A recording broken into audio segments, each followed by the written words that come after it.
In today's video, I'm going to teach you how to add a supplier in Xero, ensuring that your accounting system is up to date and efficient.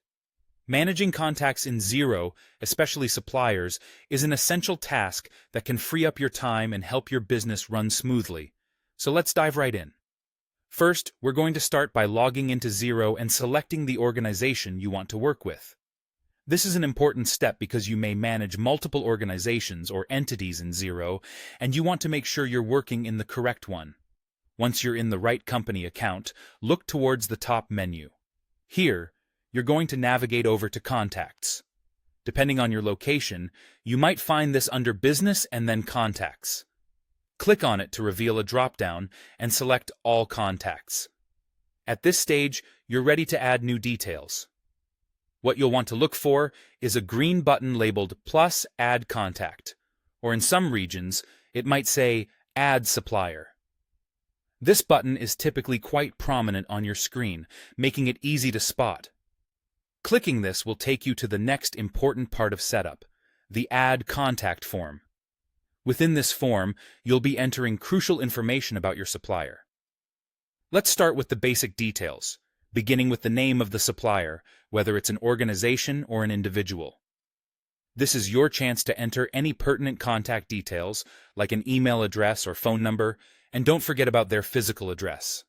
This information is vital for communication and ensures you always have direct contact with your suppliers.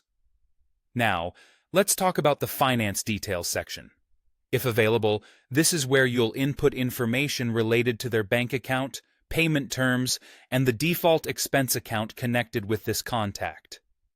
These features in Xero allow you to streamline processes by setting up default details so you don't have to re-enter them every time.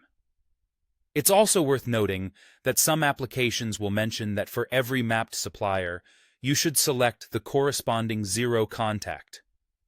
Keep this in mind if you're using additional apps.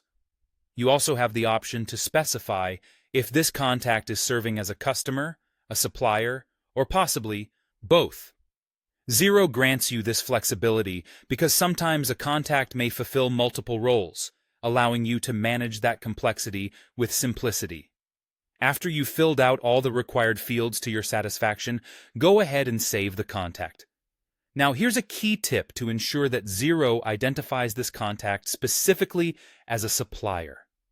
You'll want to record a bill or purchase from this contact. Without this step, Xero may simply treat them as a generic contact, so don't skip this if your goal is to categorize them as a supplier. And there you have it. You now know how to add a supplier in Xero, making your management processes just that much more efficient.